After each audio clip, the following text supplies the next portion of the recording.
بسم اللہ الرحمن الرحیم۔ السلام علیکم ورحمۃ اللہ وبرکاتہ۔ ایک صحابی بارگاہ رسول صلی اللہ علیہ وسلم میں حاضر آئے، عرض کرنے لگے یا رسول اللہ صلی اللہ تعالی علیہ وسلم، مجھ سے بہت سارے گناہ سرزد ہوئے، کیا مولا میرے گناہوں کو معاف فرما دے گا اگر میں توبہ کروں تو؟ آقا کریم صلی اللہ علیہ وسلم نے فرمایا ہاں وہ کریم ہے، اگر تم سچے دل سے توبہ کرو گے تو وہ تمہارے گناہوں کو معاف کر دے گا۔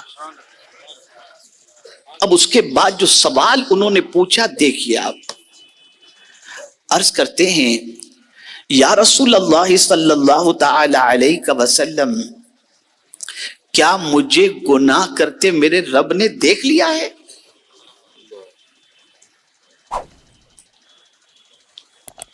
آقا کریم صلی اللہ علیہ وسلم نے جب اس بات میں جواب دیا، پوزیٹیو جواب دیا، ہاں فرمایا، وہ صحابی کی چیخ نکلی اور روح پرواز کر گئی۔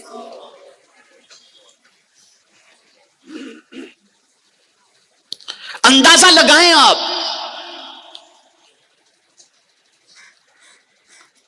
صرف اس تصور نے کہ مولا نے مجھے گناہ کرتے دیکھ لیا، سینے سے روح نکل جاتی ہے۔ میں پوچھنا چاہتا ہوں، انسان گناہ کیوں کرتا ہے؟ چھپ کر کرتا ہے، ایسی جگہ جا کر کے گناہ کرنے کی کوشش کرتا ہے جہاں کوئی اسے دیکھنے والا نہ ہو، تنہائی میں۔ لیکن کیا قرآن کی اس آیت پر اس کی نظر نہیں؟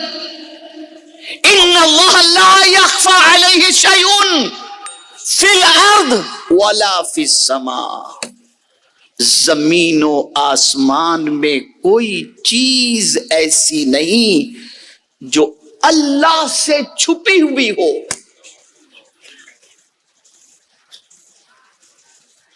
جب کوئی چیز اس سے چھپی نہیں تو تم کہاں سے چھپ سکتے ہو؟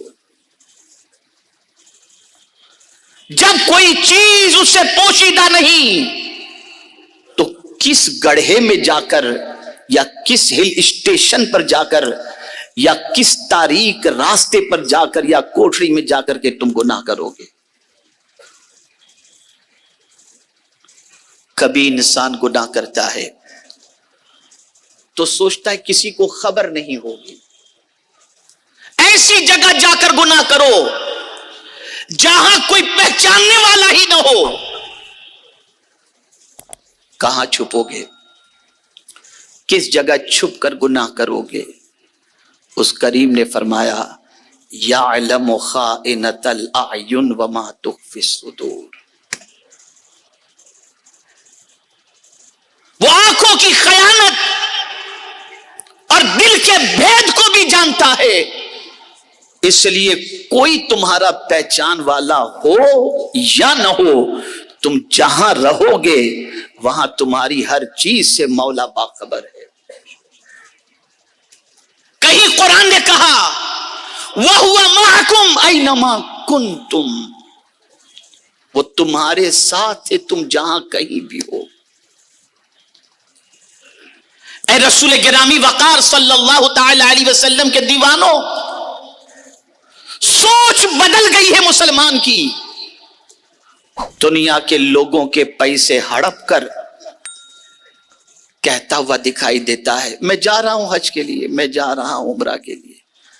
جن کا پیسہ کھا گیا ہے وہ ادھر ہاتھ اٹھا کر اس کے لیے بد دعا کر رہا ہے، اور یہ کعبے کے سامنے جا کر کے گڑ گڑا کے دعا کر رہا ہے، سمجھتا ہے میں یہاں پہنچ گیا تو میری دعا قبول ہوگی۔ آپ سے میں پوچھنا چاہتا ہوں، مجھے بتاؤ،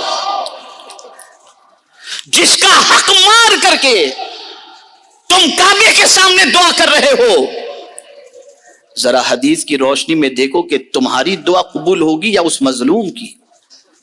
تو حضور صلی اللہ علیہ وسلم فرماتے ہیں 3 لوگوں کی دعاؤں کو اللہ رد نہیں فرماتا، مسافر، بیمار اور مظلوم، جب کوئی مظلوم اللہ کی بارگاہ میں دعا کرتا ہے تو عرش اعظم ہل جاتا ہے اور پروردگار جل جلالہ غضب میں آ جاتا ہے، اس کی دعا کو مولا رد نہیں کرتا۔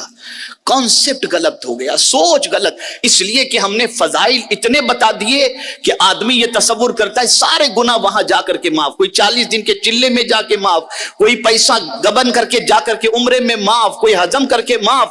یہ سب ایسے نہیں ہوتا، اس طرح سے نہیں ہوتا۔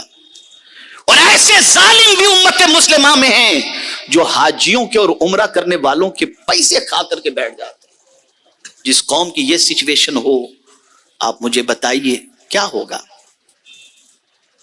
چھوڑ دو، ظاہری گناہ بھی چھوڑ دو، باطنی گناہ بھی چھوڑ دو، اور یہ بات ذہن کے اندر محفوظ کر لو، چھوڑنے پر، بہت ساری چیزیں چھوڑنے پر جو مقام ملتا ہے وہ کرنے پر بھی نہیں ملتا۔